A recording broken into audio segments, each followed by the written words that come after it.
I am really sorry. আসলে এতদিন আপনার সাথে কি না কি বিহেভ করেছি, আসলে বুঝতে পারিনি আপনি। সরি। It's okay. মালিক পক্ষ তো শ্রমিক পক্ষকে বকাঝকা করবেই, তাই না?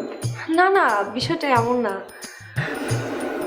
একজন সিকিউরিটিও মানুষ, মাথায় রাখতে হবে।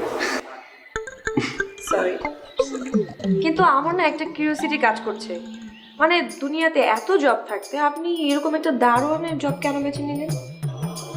দ্যাট মিনস আপনি সব শুনেছেন? হ্যাঁ।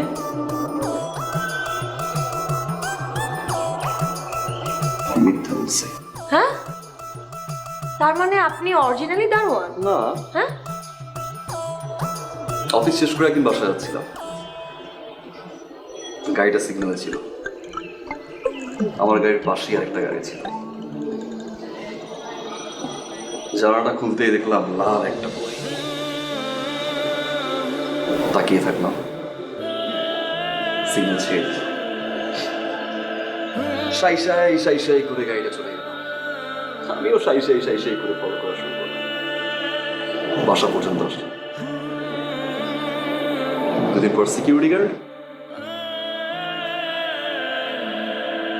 আচ্ছা, কিন্তু মেয়েটাকে